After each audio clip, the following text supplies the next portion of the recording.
Boa tarde a todos. Nós estamos dando início hoje a mais uma reunião do nosso curso permanente para a formação de evangelizadores da infância. Hoje nós teremos, na sequência de estudos, em primeiro lugar, a Raquel Fonseca Letera, que vem nos trazendo como contar histórias. E depois, na sequência, a Maria José, que vocês vão conhecer depois, é a primeira vez que ela se apresenta aqui, na sequência desse estudo, que é a avaliação de texto. Como contar histórias é um estudo de didática. A avaliação de textos é a parte de doutrina. Uma boa reunião para todos nós. Boa tarde a todas.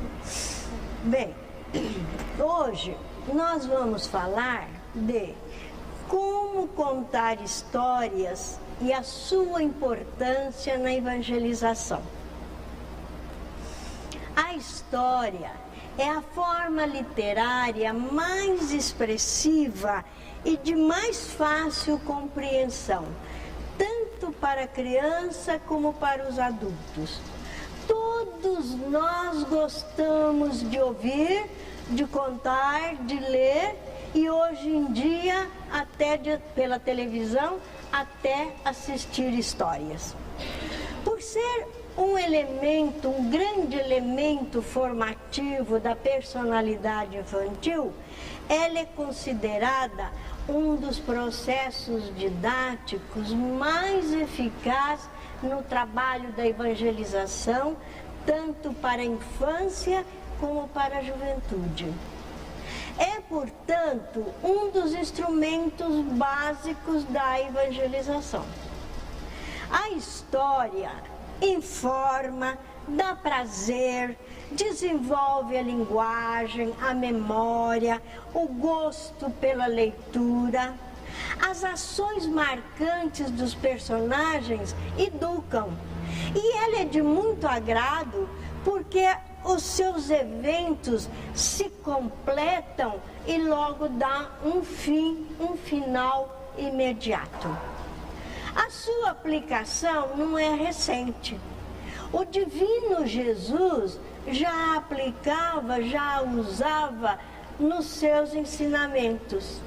E se ele, o mestre dos mestres, já aplicava, é porque naturalmente reconhecia ser a história um método de ensino eficiente. No seu aspecto educativo, ela deve ser trabalhada, deve ser desenvolvida com muito cuidado pelo evangelizador.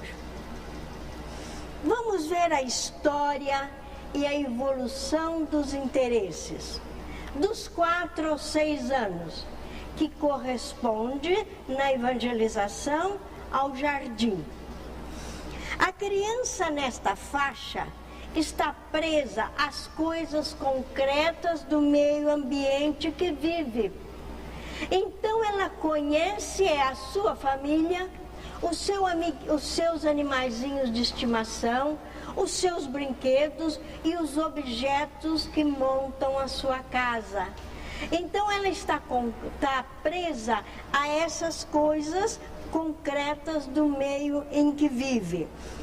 Então, nesta faixa, nós vamos levar histórias que tenham esses personagens conhecidos da criança, que tenham a família, brinquedos, objetos, que tenham plantinhas, que tenham então os animais que ela conhece.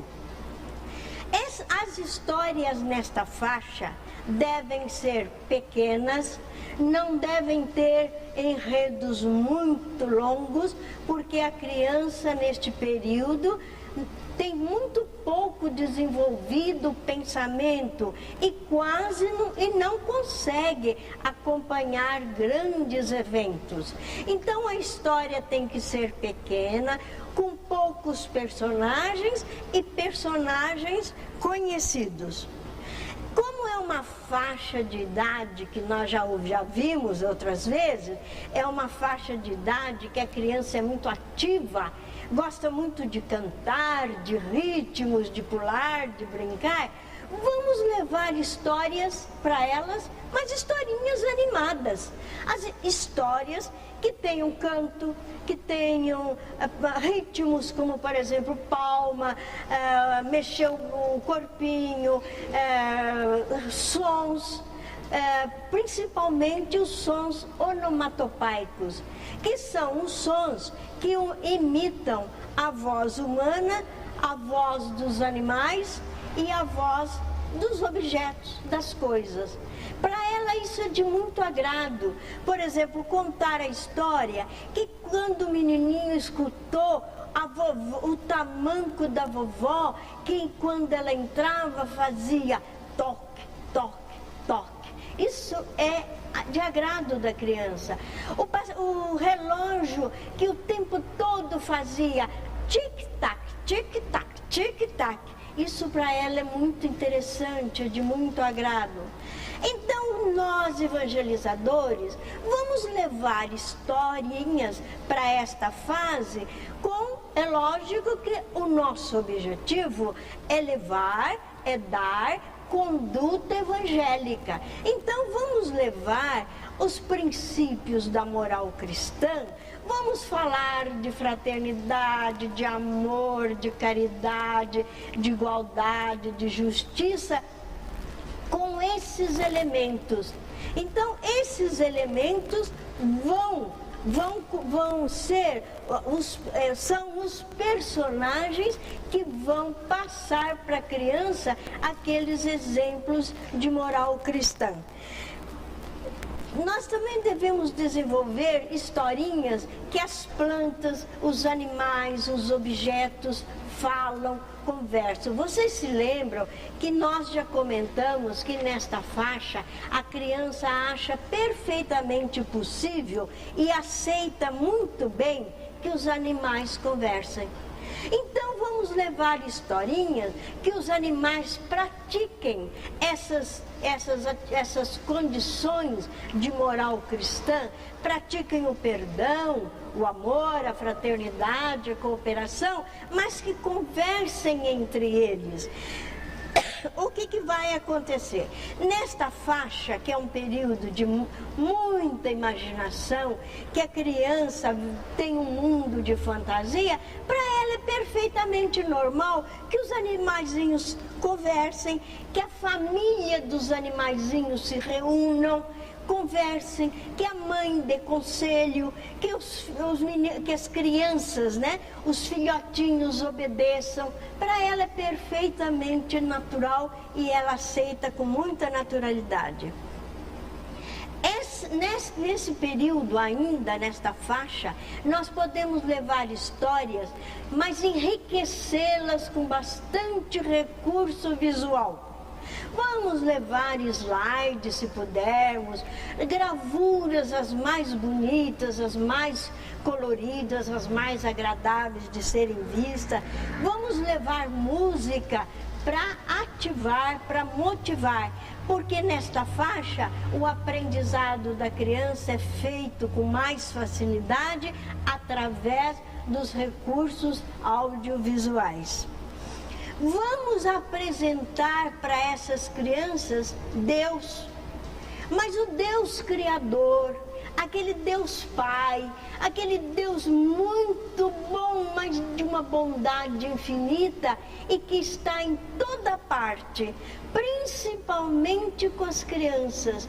Onde as crianças estão, Deus está também. Elas nunca ficam sozinhas.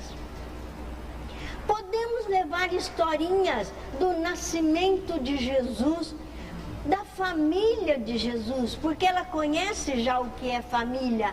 Então vamos mostrar que Jesus também teve mãe, que Jesus teve pai, que Jesus teve uma infância, que brincou também como elas brincam. Então vamos levar elementos, vamos levar coisas que para ela que elas tenham conhecimento e que tenham significado também.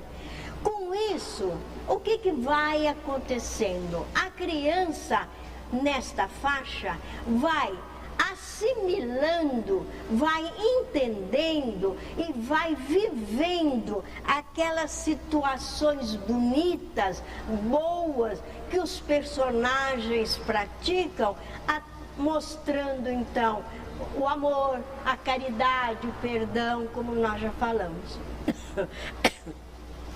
Bem, vamos ver os interesses dos 7 aos 10 anos.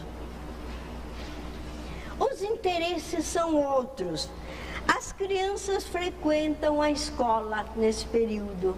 Então vamos levar historinhas para elas com elementos da mesma faixa etária delas. Vamos levar histórias que o enredo, que os eventos aconteçam com crianças da mesma faixa etária, da mesma idade delas, porque isso tem muito significado para elas. Vamos continuar levando exemplos de moral, da moral cristã, através de caridade, perdão, fraternidade, socialidade, né? Socialização, aliás, e muitos outros princípios cristãos, vamos levar através desses personagens que criam situações, mas que já pelo fato de conhecerem os princípios cristãos, eles vão resolver essas situações que muitas vezes poderia não ter uma solução boa. Essas crianças resolvem essas situações da melhor maneira possível. Quer dizer, resolvem as tramas e os dramas que eles criaram sempre com o bem, porque aprenderam através das historinhas esses princípios de moral cristã.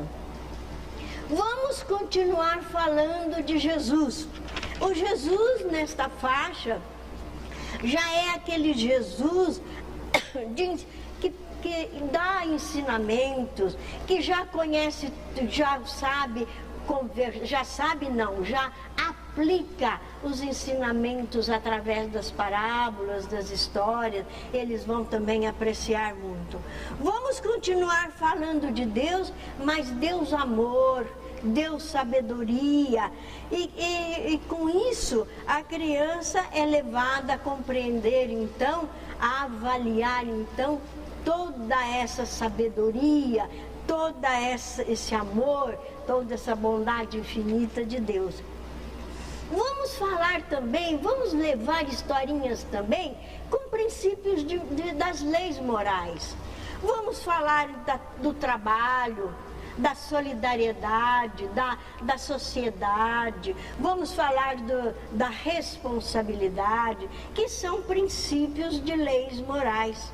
Vamos mostrar para elas que essas crianças dessa faixa devem ter responsabilidade, devem assumir um trabalho com responsabilidade, porque só aquilo que é feito com responsabilidade é que tem bom resultado. E também mostrar que o trabalho, ora nos dá alegria, ora nos dá saúde, e a maior parte das vezes ele é um grande portador de prosperidade.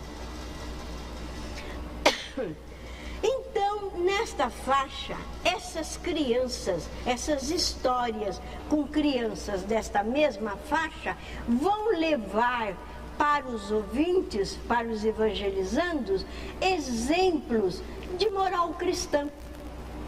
Exemplos que mostram que eles conseguiram sair de uma situação difícil através de uma conduta boa, através da prática do bem. Vamos ver dos 11 aos 13 anos. A criança entra num período de realidade, mas ela tem muita admiração pelo herói. Tanto a menina quanto o menino, eles admiram muito o herói. Para elas, o herói é uma figura muito importante. Até existia na televisão uma propaganda, que é lógico que é propaganda comercial, mas mostrava, retratava bem a criança nesta faixa. A criança que mostrava a criança desta faixa tomando Nescau. E depois que ele tomava o Nescau, ele ficava fortão, lutava, ele ganhava as paradas todas, então ele se tornava um herói. É lógico que a propaganda era comercial, mas retrata direitinho o que a criança sente nesta faixa dos 11 aos 13 anos. Então ela não gosta de obstáculos na frente dela. Ela vence todos os obstáculos. Ela consegue desobstruir todo o caminho se tiver dificuldades. Então vamos levar para essas crianças histórias reais, com heróis realmente que mostraram tudo isso que elas admiram. Heróis que mostraram coragem física, coragem moral. Vamos no Antigo Testamento e pegamos a história de Moisés. Um herói, como foi Moisés, conseguiu salvar o seu povo, conseguiu depois constituir, formar uma nação, com toda a sua coragem, com toda a sua persistência, com toda a sua boa vontade. Vamos mostrar José, que perdoou a família, que aceitou a família de volta, que perdoou o irmão que o traiu. Então são heróis que mostram muita coragem e que mostram os princípios da moral cristã. O perdão, a força, a persistência, a fé. Então são heróis que eles admiram. Vamos pegar no Novo Testamento histórias reais, outra vez. Vamos levar a história dos cristãos, dos apóstolos, que sofreram, que passaram por todos os sofrimentos possíveis, mas mantiveram aquela força, aquela firmeza, aquela fé, aquela coragem. Então são heróis que eles estão se envolvendo com tudo aquilo de bonito, de exemplo que esses heróis das histórias reais trouxeram. Paulo de Tarso, por exemplo, é um herói maravilhoso, sofreu perseguição, sofrimento físico, foi humilhado, foi ofendido e, no entanto, persistiu com muita coragem, com muita fé, com muita força. E são histórias reais, que é para esta faixa, e que são muito admiradas porque apresentam heróis que é a figura que nesta faixa eles admiram muito. Vamos então levar para a faixa dos 11 aos 13 anos histórias reais. Vamos continuar falando das leis morais. Vamos continuar falando do trabalho, do respeito. Vamos falar do problema da causa e efeito, mostrando que tudo aquilo que semeamos é o que colhemos, também através de histórias de vultos importantes que mostraram grande responsabilidade, que mostraram grande espírito de luta. Então tudo isso é muito importante. Continuamos a falar de Deus. Deus agora já nos seus atributos, a criança já vai entender, estudar os atributos de Deus. Com isso, nós levamos para esta faixa ensinamentos de conduta espírita, de moral cristã, dentro desses exemplos, dentro dessas histórias reais, que a criança vai, ao ouvir, vai assimilando o que é bonito, o que é bom e o que deve ser feito. Vamos ver a partir dos 14 anos, que é a pré-mocidade. Nesta faixa nós já vimos, a criança já percebe, já sabe que ela é um elemento da coletividade, que ela faz parte de uma sociedade. Então, os seus interesses já são outros. Ela tem muito desperto o interesse ético, social, a tendência para os ideais superiores e o interesse pelo sexo oposto. Continuam admirando os heróis. Só que o herói agora, nesta faixa, não é mais aquele herói da coragem física, da luta, do sofrimento físico, daquela persistência firme, mas que se submeteu a diversos sofrimentos, perseguições, etc. O herói agora, nesta faixa, é o herói envolvido pelo romance. Então vamos aconselhar, principalmente as meninas que gostam muito, os romances espíritas. Vamos levar para elas e indicar romances espíritas. E para os meninos também os romances espíritas. Cada elemento do romance espírita, cada um deles são verdadeiros heróis daquela história narrada pelo romance. Vamos também, como eles estão atravessando nesta fase, eles já são capazes de conversar, de discutir, questionar problemas, não concordar com muita coisa que lhe falam. Vamos continuar levando as leis morais dentro das leis morais, dos princípios das leis morais mesmo. E também o estudo dos princípios básicos da doutrina. Vamos estudar Deus, vamos estudar Jesus, vamos estudar as leis morais dentro dos livros básicos da doutrina espírita. Estudando com eles os livros básicos da doutrina, nós estamos levando para eles os exemplos de amor, caridade, justiça, solidariedade, fraternidade, que são condições cristãs, que são princípios de moral cristã. Bem, agora nós vamos ver como contar histórias. A introdução. Toda história tem que ter uma introdução, mas a introdução tem que ser rápida. Temos que localizar a história no tempo e no espaço, mais rápido. A introdução serve para chamar a atenção do aluno.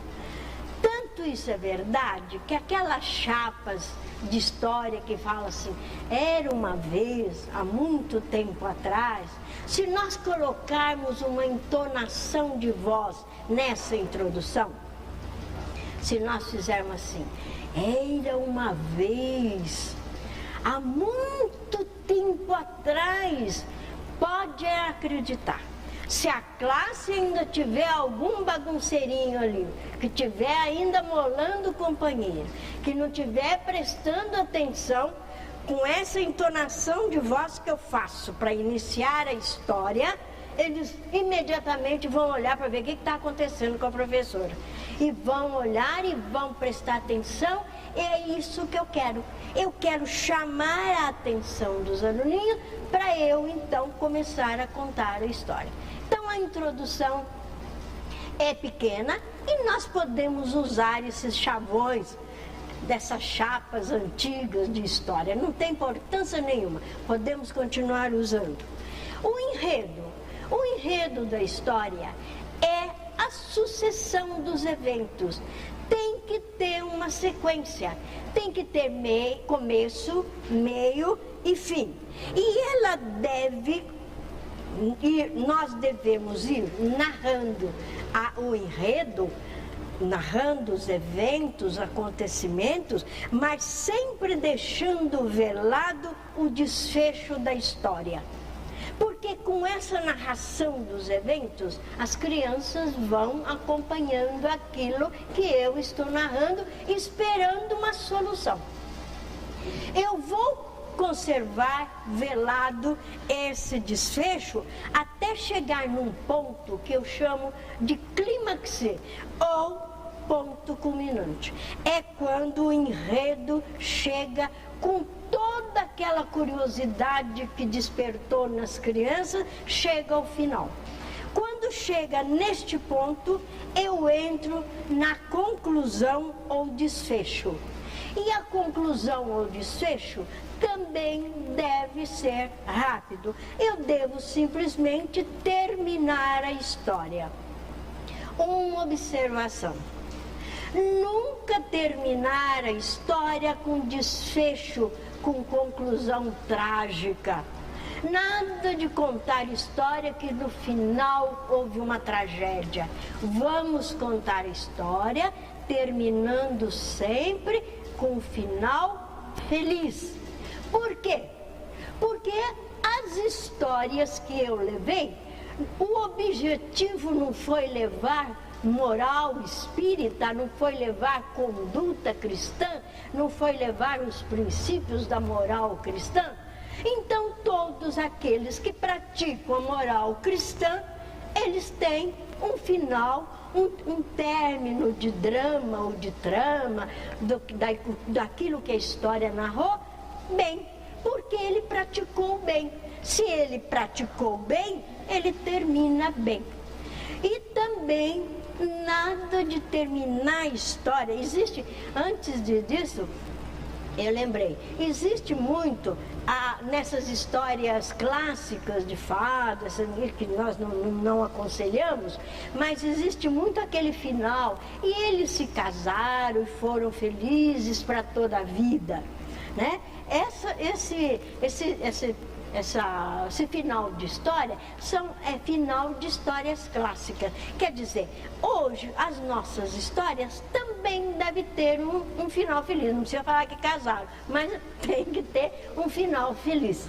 E outra coisa, concluiu a história, acabou. Nada de continuar uma outra história depois daquela que eu acabei. Era muito comum a gente ouvir pessoas que contavam história. E no final diziam assim: pois é, eu fui ao casamento e tinha tanto doce. Aí eu peguei uma porção de doce, embrulhei e vinha trazendo para vocês. Mas quando chegou no meio do caminho, eu tropecei, caí, e os doces caíram no barro e eu não pude trazer para você. Nada disso. Não contem, não continuem outra história, porque tira todo o significado, todo o embelezamento da história que realmente eu narrei. Vamos ver agora como apresentar as histórias. As histórias podem ser reais e imaginárias, nós já vimos isso. A história deve ser sempre narrada. Nunca devemos ler histórias para os nossos alunos, com uma pequena exceção na pré-mocidade. Quem tem pré-mocidade, quando estiver narrando ou falando de algum romance bonito, cujo trecho, a descrição é tão bem feita, é tão bonita, que eu não consigo passar, então eu posso ler aquele pedacinho, ler aquela descrição para eles ouvirem, mas nunca ler história em classe. Entre as formas de histórias nós temos as histórias ilustradas com gravura. O narrador vai contando a história e mostrando as gravuras. Pode também ser contar a história e depois colocar as gravuras, por exemplo, no quadro negro. Coloca uma gravura, começa a história, coloca a primeira gravura, a segunda. Esse recurso é bom porque passa a ser um recurso de fixação da história. Histórias ilustradas com gravuras no flanelógrafo. São histórias que eu quero dar movimento. Então eu tenho os recortes das gravuras, eu coloco e vou narrando a história e dando movimento para aquela história. O flanelógrafo, o objetivo é dar movimento, é fazer uma história movimentada. Histórias ilustradas com projeção. Muito difícil de nós conseguirmos, porque um projetor quanto não deve custar. Então, nós quase não usamos esse recurso. Histórias ilustradas com desenhos pedagógicos. Vou narrando a história e desenhando na lousa os personagens. Histórias ilustradas com canto, principalmente no primeiro ciclo, que é o que eu falei agora mesmo. Música, canto, ritmo, palma, bater pé, sacudir o corpinho. Então vamos contar história com bastante animação, com bastante ritmo, música. Histórias com sons onomatopeicos, que foi o que nós falamos. Histórias que eu vou imitar a voz do gatinho, a voz do cachorrinho, o barulho dos objetos, a voz dos objetos, etc. Histórias repetitivas são as que possuem um elemento só. Lembram daquela história da Dona Baratinha? A gente narra um pedacinho e canta aquela estrofezinha que ela canta, não é isso? Quem quer casar com a senhora Dona Baratinha? Então, essa história da Dona Baratinha da Silva Só, podemos aproveitar isso e contar outras histórias que sejam com esses trechos repetitivos.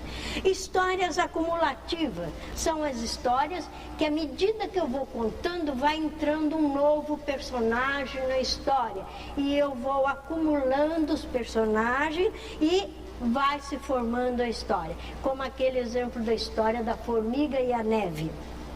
Agora vamos ver, para finalizar, como trabalhar com as histórias para obtermos uma boa aula. Primeiro de tudo, a aproximação física do evangelizador. Eu não vou narrar uma história, eu lá longe e os alunos numa distância grande. Se a minha classe for de carteiras, eu vou procurar aproximar essas carteiras de modo que eu fique mais perto deles. Se não for possível, vamos colocar essas carteiras em semicírculo. Se eles não gostarem de sentar em semicírculo, sentam então no chão, se não gostarem de sentar na carteira. Mas eu preciso estar próximo. Os olhares das crianças precisam convergir em mim. E eu consigo, nesta posição, olhar para todos os aluninhos que eu estou narrando a história. Crianças mal acomodadas. Vamos, antes de começar a narrar a nossa história, vamos ver se as crianças estão bem sentadas. Se a carteira não está sacudindo, fazendo barulho, se o moleque do lado de lá não vai puxar a carteira. Vamos sentar 2 alunos na mesma carteira, cada uma na sua, e sem nada que possa perturbar a história. Que técnica nós vamos usar? A técnica que nós já falamos em outra aula, da exposição narrativa, que é a técnica mais usada entre nós. Daí a razão de nós levarmos mensalmente o material de histórias que nós levamos. Conhecer bem a história. Eu não vou me propor a contar uma história para criança sem conhecer a história, começo, meio e fim. Senão, de repente, eu posso parar e ficar pensando, como é mesmo que foi? O que será mesmo que aconteceu? Espera um pouquinho que eu vou ver o que aconteceu. Não posso, eu preciso ter uma sequência na história para chamar a atenção do aluno, porque vai servir de galhofa essa minha atitude. Apresentar a história história com material de recurso, mas um material didático muito bem feito. Se forem gravuras, gravuras bem desenhadas. Não vamos ridicularizar os personagens da história mostrando gravuras feias que representam mal aqueles personagens. Ou não vamos fazer como contar a história da galinha carijó e mostrar uma gravura da galinha amarela. Vamos então adequar direitinho, corretamente, adaptar direitinho todos esses recursos didáticos na aula que eu estou dando. Verificar se a história não foi contada antes, porque pode ser cansativo, embora a gente possa usar uma certa habilidade e tornar a contar a história. Não pôr ênfase em pormenores. Começar a contar a história, qualquer evento que aconteceu na história, fala com uma voz mais firme, mais forte. Deixa esse ênfase para o final da história. Lembra que nós comentamos? Vamos contando a história, vamos narrando os eventos e vamos guardando aquele ênfase para o final da história, para o clímax ou ponto culminante da história, que toda criança fica atenta esperando aquele ponto. Dispensar o mesmo índice de atenção. Eu não vou contar história só para você, ou me dirigir só para você e contar a sua história. Eu tenho que contar a história para todos os alunos. Daí, aquela colocação em semicírculo é aconselhada. Não narrar a história nem muito depressa, nem muito devagar. Se eu narro a história muito depressa, perde o encanto de certas passagens da história. E se narro também muito devagar, fica uma coisa fria, fica uma narração sem expressão, fica uma coisa que não tem sentido. Evitar, na hora que está narrando as histórias, evitar tiques, cacuetes, nada de ficar piscando o olho, coçando a cabeça. Se mantenha numa certa forma que não chame atenção para a criança para as coisas erradas que eu estou fazendo, não a história propriamente dita. Usar uma linguagem simples, uma linguagem correta, elegante, de acordo com o interesse da criança e com o ciclo que eu estou trabalhando. Então eu tenho que adequar a minha linguagem com o ciclo que eu estou trabalhando.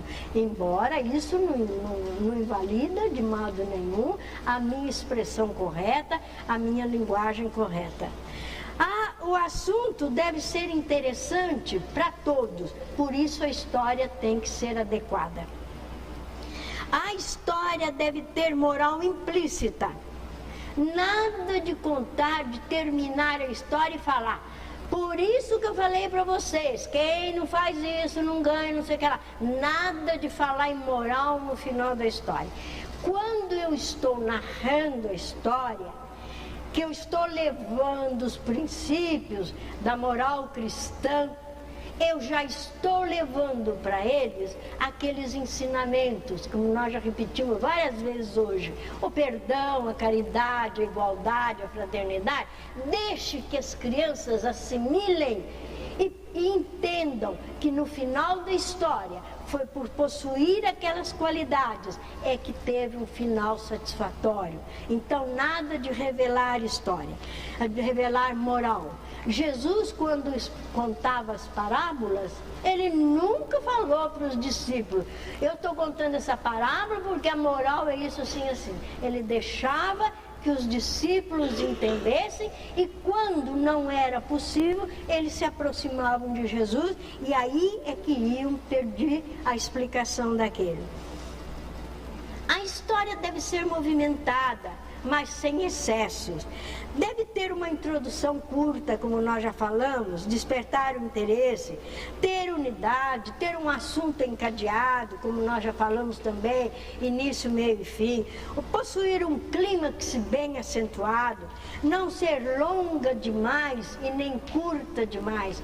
Uma história muito longa, vocês já repararam? Um romance muito grande, quando nós terminamos o romance, nós não sabemos mais o começo. como é que começou, porque é longo demais. Assim acontece com a criança. Não vamos contar histórias muito longas, senão eles se perdem quando chega no final da história, ele já não sabe mais como é que começou. E nem curta demais. Curta demais vai ficar sem sentido. Vamos ter forma concreta, evitar ideias vagas, nem em ponto algum usar expressões filosóficas, dar conclusões, pensamentos meus no meio da história. Isso não tem sentido nenhum. E também, importante demais, evitar os erros doutrinários. Verificar se em algum ponto daquela história que eu estou selecionando quando eu faço meu plano de aula, se em algum ponto daquela história existe alguma coisa que colida com os princípios da doutrina espírita, que fira os princípios da doutrina espírita. Então, na hora de selecionar a história, ter muito cuidado com os erros doutrinários, evitar tudo isso, porque senão a história deixa de ter o sentido que eu queria ter. E as características de um bom contador de história? Sentir a história, viver a história na hora que eu estou desenvolvendo, contando a história. Conhecer o enredo, ter confiança naquilo que faz, falar com convicção, narrar com naturalidade, sem muita afetividade, sem muito gesto, sem muita mímica, né? Falar com naturalidade, falar com voz agradável, clara, com uma linguagem simples, com timbre de voz bom, que dê para todos ouvirem. Ser comedido nos gestos, não falar muito com as mãos, né? Que é um hábito que nós temos, todos nós temos esse hábito, falamos muito com as mãos, não falar tanto com as mãos. Tirar partido de qualquer situação que perturbe. Estou narrando a história, entra um gatinho, entra um cachorrinho, logo as crianças vão olhar para aquilo diferente da aula. Mas eu não vou me perturbar. Eu vou colocar aquele elemento na história para não me perturbar. Eu digo, é como esse cachorrinho que agora entrou, ele também fez isso, assim, assim. Para não desviar a atenção dos alunos para aquele elemento que está aqui passando naquela hora. Saber avaliar a narrativa com vivacidade e recreação. Uma das coisas boas, quando a gente termina de contar a história, é bom para conversar um pouquinho com os alunos. Independente da história, podemos fazer uma fixação conversando com eles, perguntando o que eles acharam, se eles gostaram, e enfim, dando vivacidade e ao mesmo tempo aplicando aquela técnica da fixação, aquela parte do plano de aula que se chama fixação.